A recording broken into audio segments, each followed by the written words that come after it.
So about 4 more minutes and we'll get started.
Shit.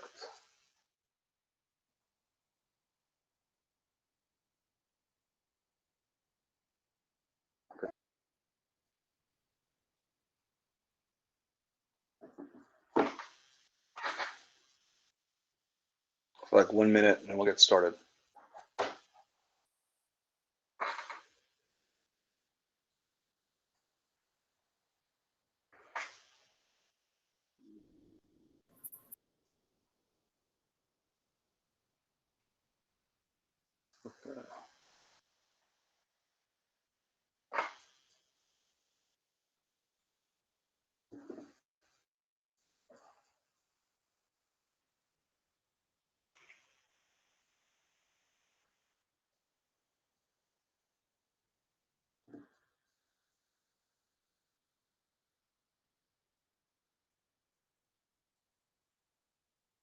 Okay, so let's get started. We're looking at here is a 3-tier discussion. So the idea is that we're going to progress and level up the learning through the various different stages of the discussion. And this concept was kind of pieced together in pieces, so I didn't start it all at one time. But when you look at the discussion, switching over. All right, we're going to see that it's going to correlate with Bloom's taxonomy. So when I'm working on planning lessons, I work with Bloom's a lot. I try to coordinate what I'm doing with the taxonomy, and I've done that since I began teaching. Even then, we went to the Costas levels. I still kept looking at Bloom's because it was just what I was looking at.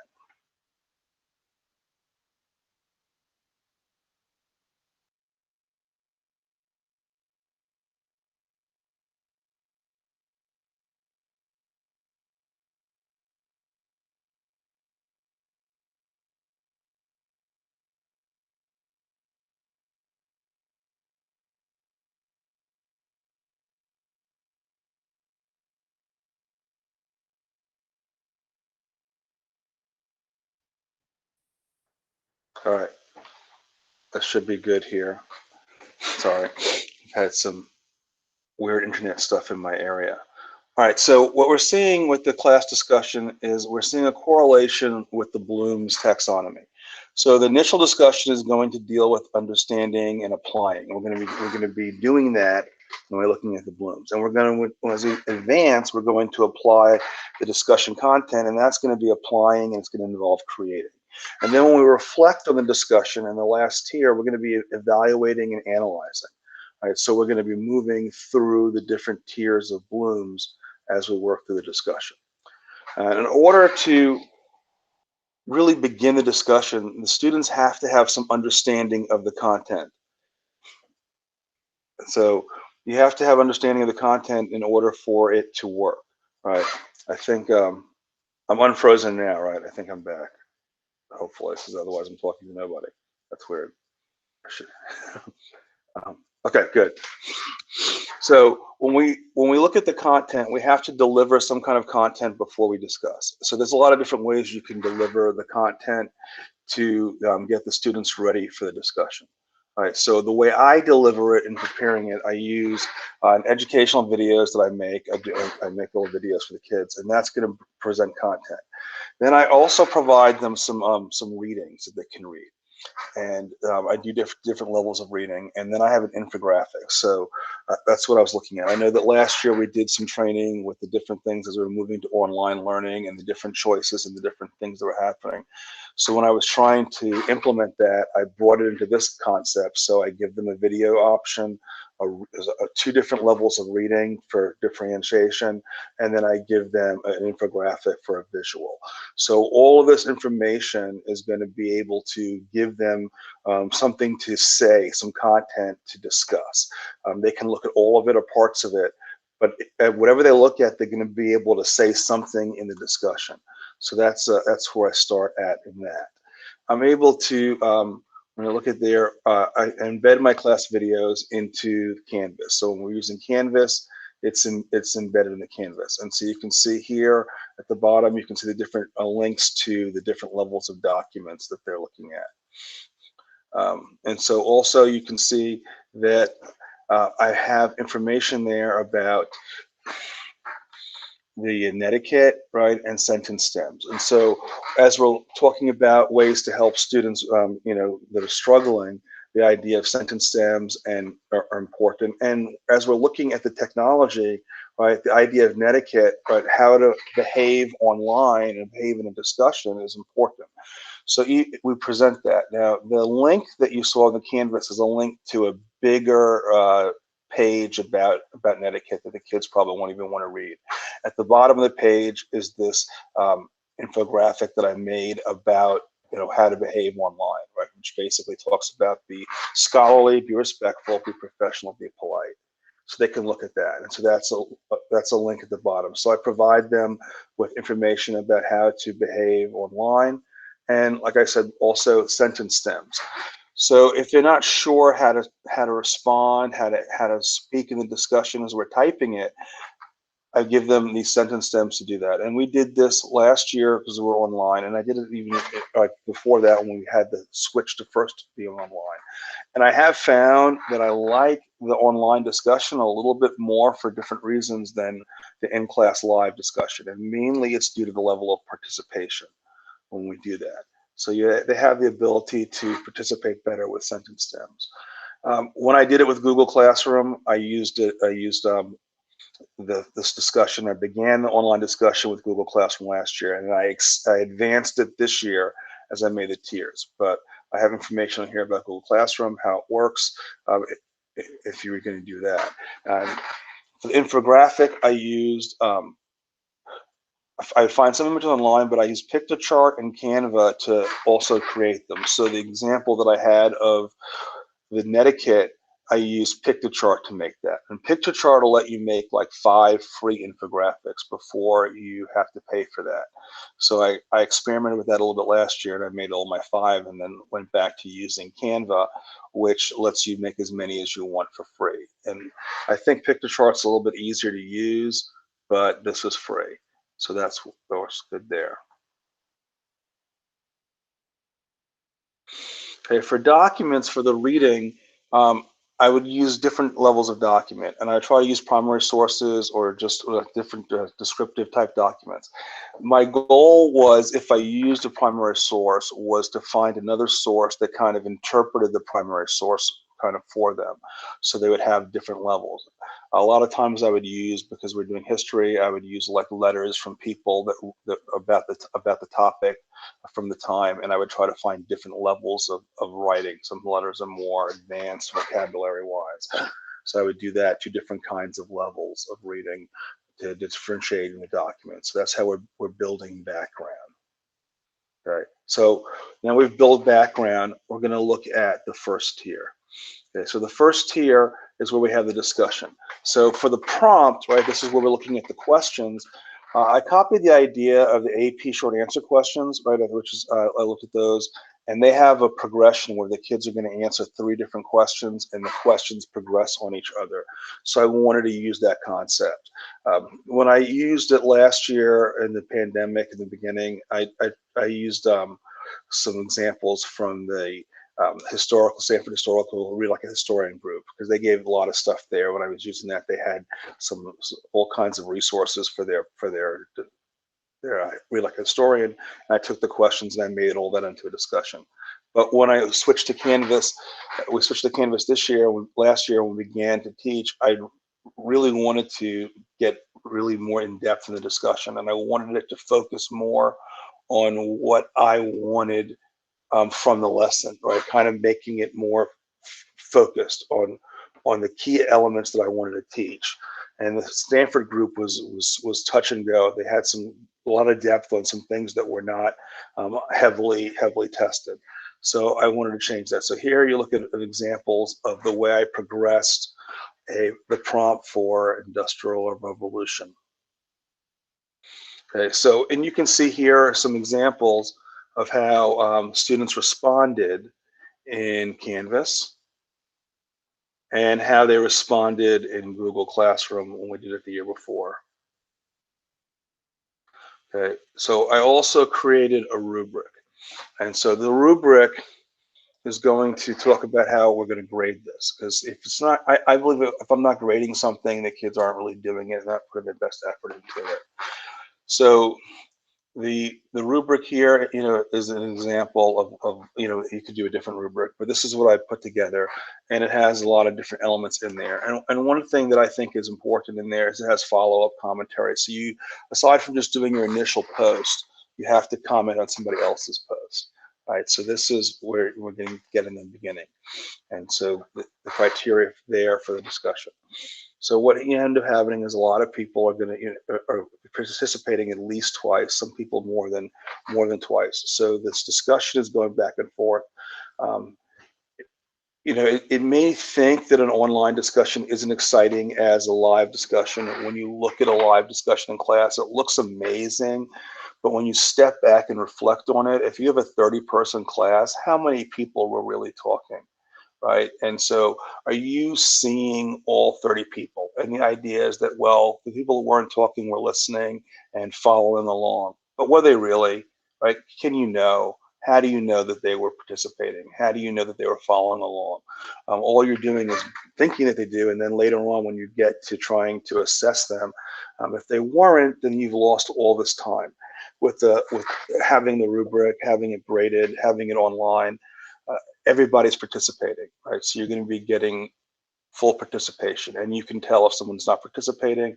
And even if they didn't participate when you wanted to do it, they can still go back and comment and go in there. You can't really have a kid go back into a class discussion, 2 weeks later and participate in it. But you kind of can on an online discussion. So that's really makes it a little bit more effective, I think, to reaching everyone. Okay, so when we look at the second tier is where we're going to kick things up. And this is where I'm using a tool called Pixton. And so Pixton, this is an online comic creating tool. It's free, and it has a paid version. Right, so I'm going to show you some examples. The examples you're going to see are from the templates that came with the paid version. But we used it first with the free version. So I used it for the first semester with the free version to see if I really wanted to pay money for it. And I really liked it. And in the spring, I opted to go in all in on the paid version, and I got better templates, and the kids really were able to do a lot of stuff with the Pixton. All right, so it sets up like a regular class. It's just like if you had like if you're using some other kind of tool, like let's see, Exploros or something like that, and they're gonna go to your Exploros class, or you're using vocabulary, they're going to be in that class. It's just like this. All right, so you'll have a Pixton class. So the idea with comic is that students are going to take the discussion and bring it to life as a comic. All right, so you can see here, this is one example of a comic that a student made. And I don't know if you can see that, if you can make it big enough to see and read the text on that. But when you look at this comic, you can see it's visually, it's nice. The student is talking about pretending to hide in the bathroom from the teacher who's doing the lesson. And so the teacher's explaining stuff. And so the kid is taking the idea that we had in the discussion, and they're just bringing it to life in the comic. And it's very visual. If you read the text, you can see the student really understands the topic, right? This one is another example that is really interesting, because the student's perspective on this is about manifest destiny. We talk about manifest destiny, and this is it's kind of funny comic, as the wife is complaining about going out west, but probably wives are complaining about going out west. And so it's kind of funny. It has the elements of the reasons why people are traveling west expressed in the comic, but it's done in a humorous way where the kids can really get creative, and they're being creative, they're understanding the content, and the kids really enjoy utilizing these tools, right? They're showing really good understanding as they're going through it. This one I found was kind of funny. This was about Indian removal, and the students talking about how they want to take the Native Americans' land. And this, again, it's humorous, it's original, it's creative, and it's showing a really good understanding of what was happening in this situation where we took the land from the Native Americans, and not just in the Indian removal, but just kind of in general, really. This is another example here where you can see how the student's changing the different backgrounds, the templates. They're going from the home setting to where they're traveling. He's traveling towards school, and then he's at school, and he's having a conversation with his mom, and he's having a conversation with the teacher. And of course, the conversation, we're showing a really good understanding of the topic, right? So these kids are taking the concepts of the discussion to the next level. And one of the things that's not only is this really exciting that you can use this comic and they can do that, and it's really easy to make, for students that aren't as strong academically, right? The initial discussion, right? You might have a student that just only posts like some really weak comment. I agree. And, then you try to tell them you can't just say that. Okay, I agree because that was a good point. And they're really at the bare minimum of the type discussion. And when they go to move to the comic, what they're allowed to do is go back to the type discussion and find the kids that were stronger academically, that made more in-depth points, and they can take those points that the other students made and they can put them into the comic as dialogue. So the idea is to go back and review the online discussion and take from that the key points. So they're going to be revisiting that.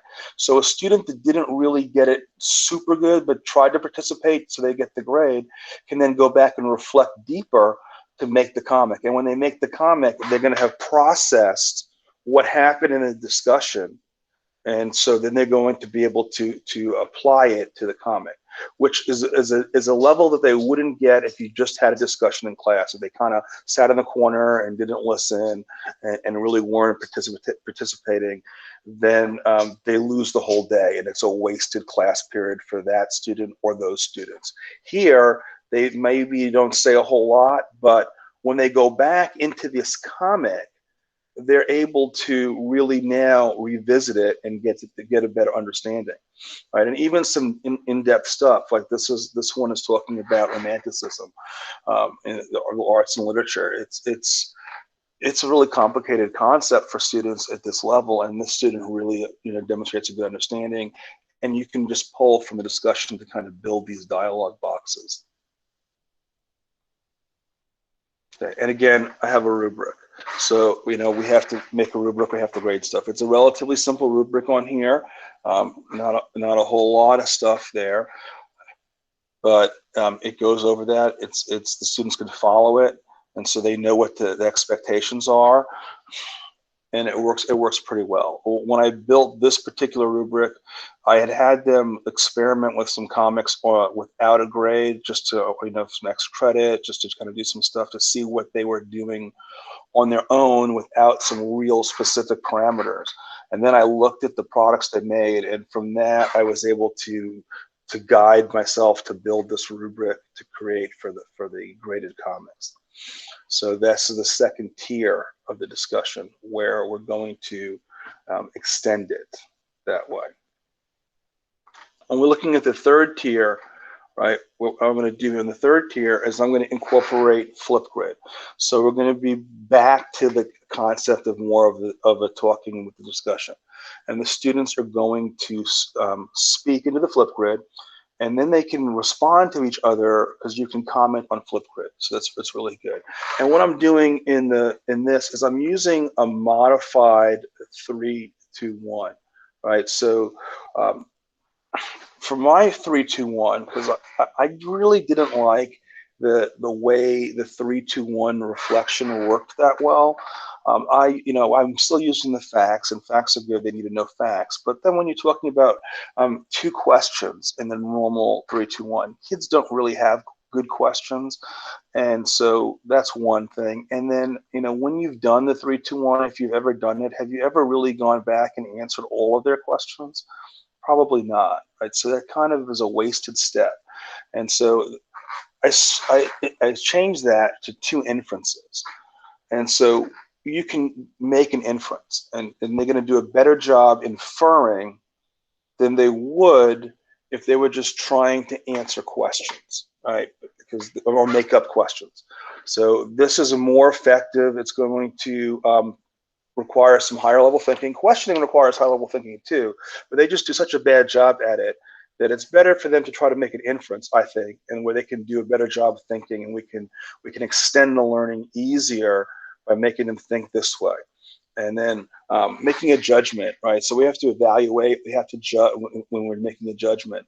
And so this is a really, upper level Bloom's concept here, these inferences and judgments.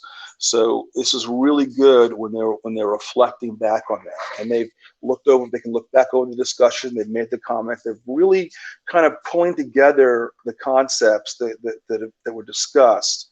And so, reflecting, again, is something that we try to get kids to reflect. And sometimes how do we do that? It can be difficult to do reflections.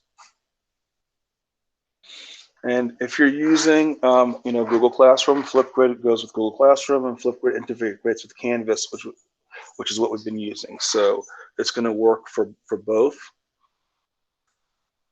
When you look at it in Canvas, this is kind of what it looks like for the students as they're posting. They're going to see that. You can see my rubrics above there, and the students participating in the Canvas. If you were to look at it in the website, the Flipgrid website, maybe you're using Google Classroom and you go to the website, you can still go to the website with Canvas. This is kind of what you will see. Right, and you can see how students are commenting. You can see, you can click on there and you can look at the videos, so you can see what's happening with that.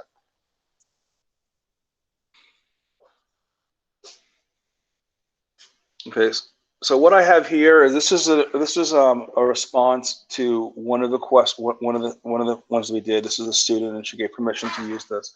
So I'm going to play her responding to the Flipgrid part of the assignment, and it's like 2.5 minutes long. So for my discussion, I chose the immigrant push-pull discussion. I focused mainly on the Irish because that's what I did in the discussion.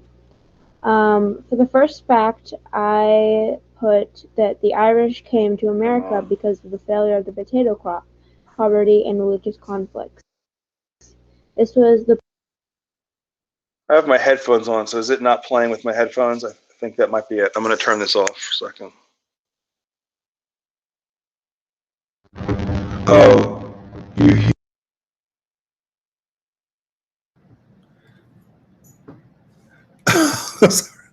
All right, I'm going to turn my headphones back on. All right, so okay, I wasn't sure if it was playing through the headphones or not. Okay, all right.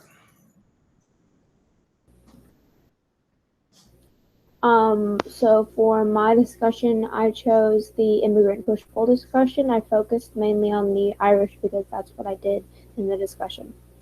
For the first fact, I put that the Irish came to America because of the failure of the potato crop, poverty, and religious conflicts. This was the push away from Ireland that made them want to come to America. Fact two, this was the pull to America. It was basically a promised land for the Irish because of the abundant job opportunities that were presented when urbanization and the factory system rose up, provided a lot more jobs, uh, and there was a lot of food because of the South and all the farming and manufacturing, and freedom of religion, which was just an amendment in the U.S. Constitution. And my third fact is that many people in Ireland were starving because of the famine, and others were sick. So the people who came from Ireland here wanted to get away from the starving and the sick. My first inference is that some people in Ireland did not want to abandon their homeland and were too stubborn to flee to America. I put this because I just know that a lot of people, when they live in a place for a long time and they have traditions there and they've lived there for all their life, they're not quick to abandon it, even if it's failing and they're starving there. My second inference is that the American economy was probably overwhelmed by the amount of immigrants from Ireland coming. And I put this inference because of the when a lot more people are added back in society and when there's more of a load on the amount of food and the amount of money and the land, it just comes more scrunched together and there's not a lot of room. And so that's why they ended up living in like very uh, close quarters and in cheap housing, but it was all it was inhumane environment for the immigrants. And my judgment is that people in America might not have been too excited about all the immigrants coming and taking jobs. Furthermore, there was probably a lot of prejudice towards these people with different accents and different traditions. That is the end. Okay, so say that she did her reflection, she did a 3-2-1, and by adding or changing out the second and third part of the traditional 3-2-1 and doing inferences and judgments, I think you get a better reflection. And so she did a really good job, and clearly she understands the topic, right? And she has a really good understanding of it. And this is not like just the only student that understood. As they went through this, all the students were doing a really, really good job of um, of understanding what was going on. So one of the things that I also have to be able to do is you have to be able to sorry. So Okay. So is to reply.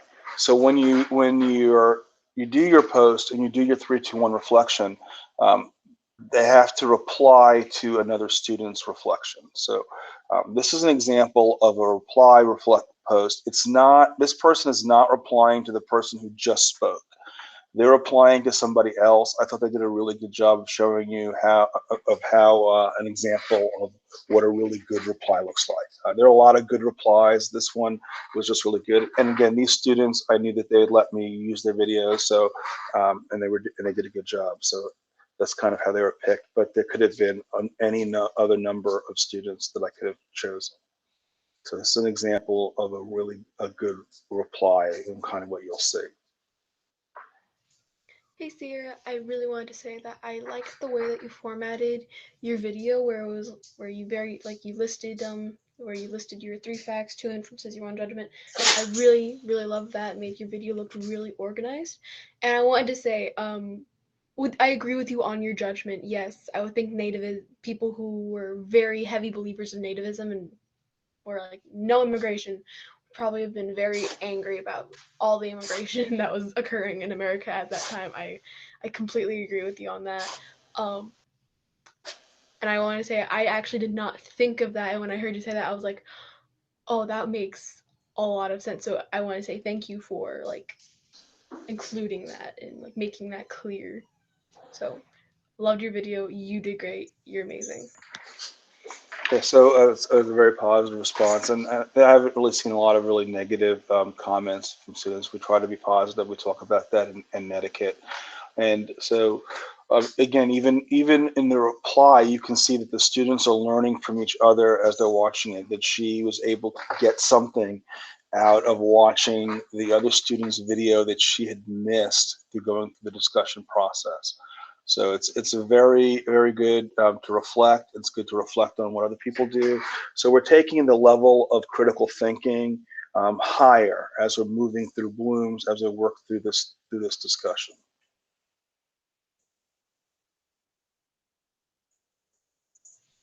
Hey Sierra, I really wanted to. Okay, and again, I have a rubric.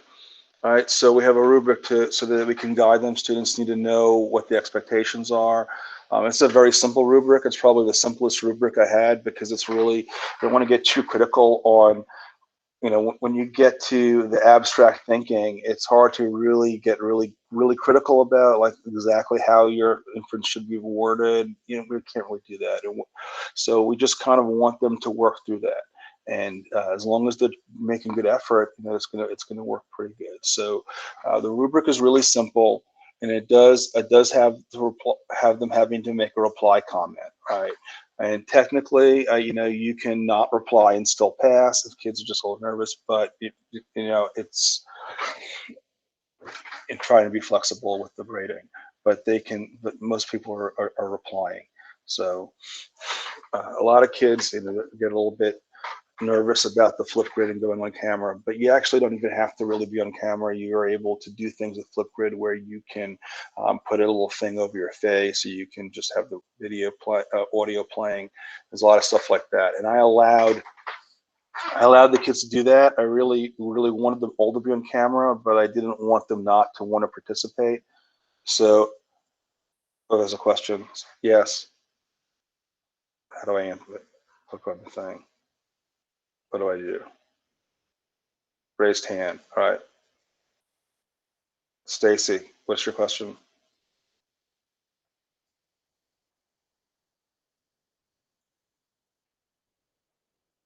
Uh, how do I make you answer? How do I answer? I can't hear you answer your question. Anyway, you have a question, you can ask it if you have it. Okay.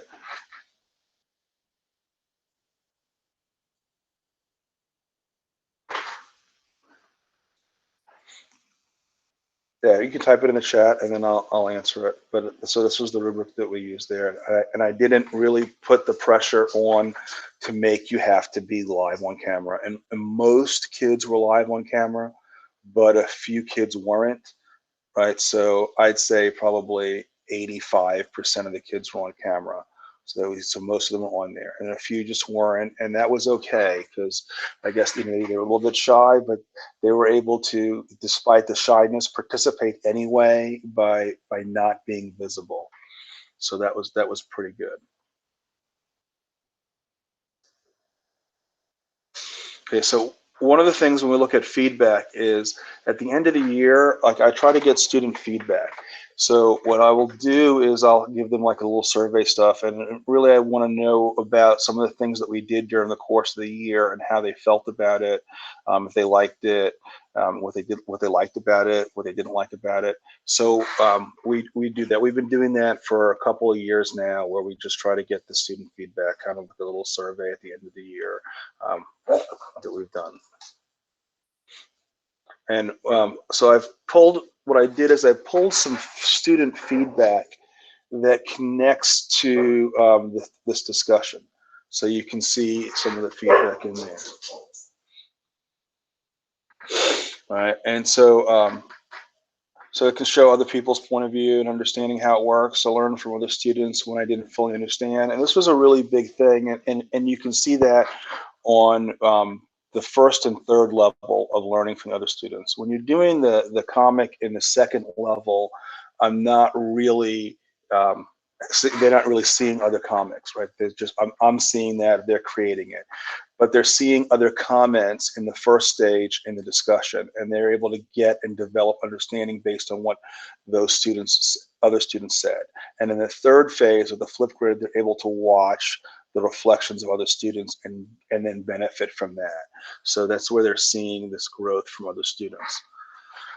The discussion helped me learn because it showed me how other students in the class were learning and what I needed to improve on. The Pixton comics helped me breathe because the work wasn't super stressful and it was fun. Right, so the first time we did a comic, it wasn't posted in in the reflective comments. But when we first did, I asked kids how they liked it, and I had one kid. It was kind of funny. I said, did you like making the comic? And she said, yes, it's way funner than writing an essay. So that was and that's not on this list, but that's kind of the idea. It's you could have them write stuff out, but they're getting the same general key information in making the comic, and they have a lot more fun doing it. All right, the Flipgrid helped me feel a sense of community because the whole class is discussing a topic with each other, and it also helps everyone understand the content better because they have to think about it. So when we look at the difference between online discussing and the regular in-class discussion, there's this face-to-face benefit of talking in class, but again, in that it's a face-to-face benefit of like 1/3 of the class, right, that are participating. So when you're moving to the online discussion and you're having 95% of the kids participate because some people just want, maybe not do it, right? So you're getting a lot of interaction, but it's text. When you switch to the Flipgrid part and now they're recording themselves, you're getting that face-to-face in a way because they're seeing the person talking, and when they respond back to them, that person's seeing them. So you have that element of face-to-face discussing that you would have in a traditional discussion in the Flipgrid portion. And by doing it this way, you're going to increase participation. And you're going to get all these kids to participate in the discussion that would not be doing it in a classroom, right? Because in class discussions, as good as they are, has it ever really been more than 1/3 of the class that participates, right? On a good discussion, 1/4 of the class, maybe on an average discussion. So you're missing out on a lot of these kids that you just have to assume are following along and thinking of what they'd say, but just not saying it. And a lot of times they're not following along. So here we can have accountability for all students for the topic and in the discussion, and you still get a lot of the elements that we like in the live discussion. All right. So all 3 parts of the discussion can give students an outlet to see others' ideas. It helped me by letting me see my side of understanding compared to others. They can see how other people are looking. It was fun making a short comic about the topic. It really helped me learn more too. It gave me interactive way to show my understanding. You could use other people's ideas to learn things that you didn't think about. Right? And that's one of the main concepts of the building on this discussion. When you go from the initial discussion, right, to the comic, you're encouraged, like I encourage the students to go into the discussion and take the text that makes sense, right? If somebody said something really good, put it into the dialogue box and make a character say it, right? And knowing where to put it and how it works, right? They have to understand it. So if they didn't understand it when they made their initial discussion post, by the time they get to their comic, if they're using somebody else's post, it's because they understand that that was good, and their level of understanding is increased. And the same thing with the reflection. Now you're reflecting back on what other people said in the discussion and thinking it over, and you're able to develop. So a lot of people may not have the best initial points in a discussion, but by progressing, even those students are able to develop into better positions. So they're able to do better.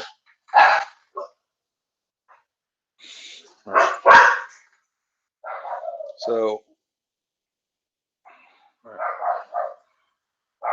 this is a really good feedback, and this is all from the students, right? I like Pixton the most because it's fun to make up a story at the bottom. We're able to communicate with our classmates, expand our knowledge. They're doing a really good job with comments. So the students enjoy it. It's an activity that's fun for the kids to do, and you can do it with just with all your topics. So you can do it over and over again. You don't have to just do it one time, right? I did it over and over again. I did 21 discussions last year. So we used it a lot as we moved through it. It didn't begin with all three phases. It began with the first phase, and then I added as the year went along until we had all three phases.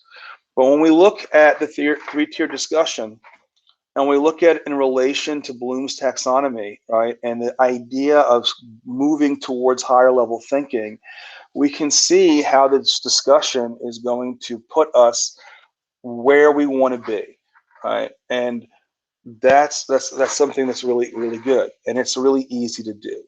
And you don't have to do it. Let's see, how long do you allot for each discussion? Okay, yes, it's over more than one class. So what I did last year is, because we had that 110-minute period thing going, I gave them 20 minutes to work on the discussion on like A Day, and 20 minutes to work on the discussion on B Day, and that was the text part. So they had to really go over some of the background information, and they had to do their initial post in that first 20 minutes. And then the way the day worked, there was other assignments they could have finished earlier, so they really could get like 30 minutes maybe if they needed to, sometimes 35, 40 minutes, depending on how fast they finish other stuff, to work on the initial post and maybe a follow-up comment. The second day was they were supposed to go in and make a follow-up comment.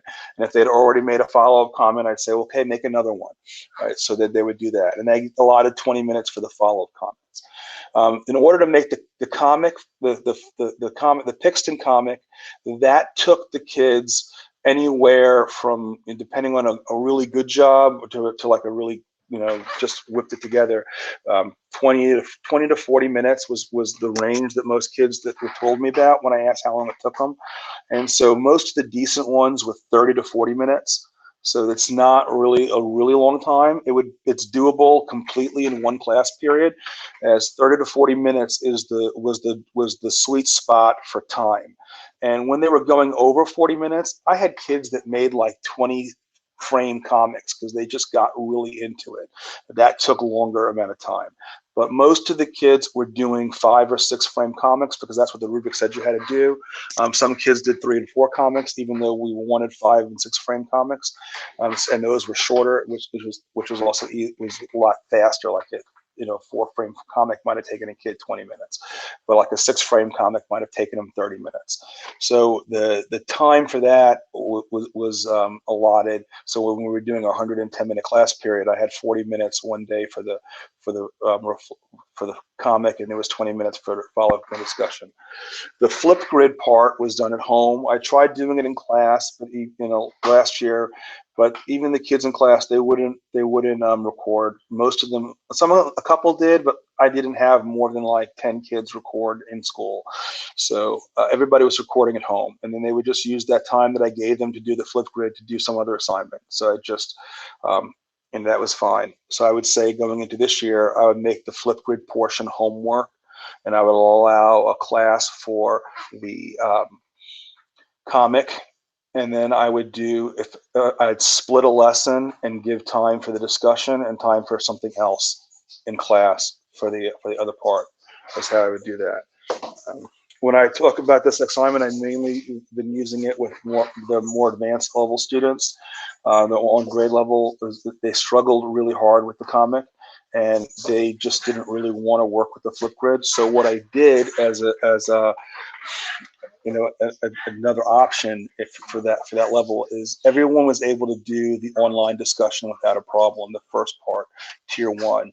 For tier 2, for the on grade level, I went away from the comic and I just had them. I didn't have them really be doing a discussion. I had them work on like a vocabulary that was related to the topic, because it was just really. A couple kids could do the comic and do it well, but for the majority, they were struggling so bad that it was a wasted activity. They weren't getting enough enrichment from it. So since we had to have everybody in class at the same time kind of last year, I split it off. So I had my advanced kids doing the comic, and then on the grade level kids doing the vocabulary.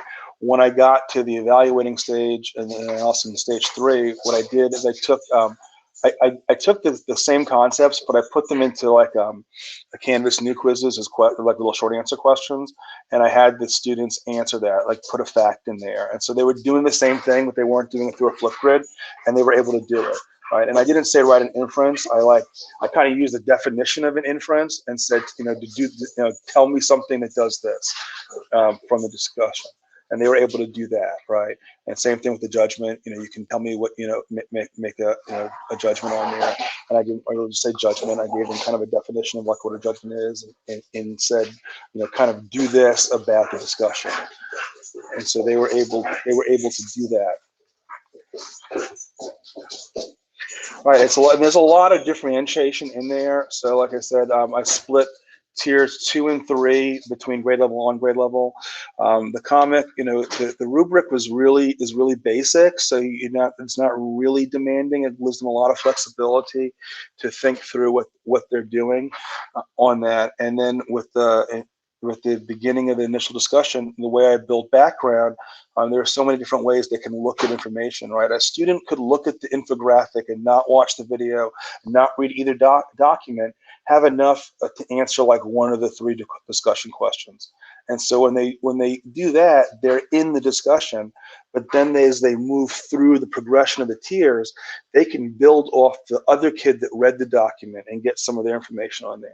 So they're able to kind of level themselves up through the process.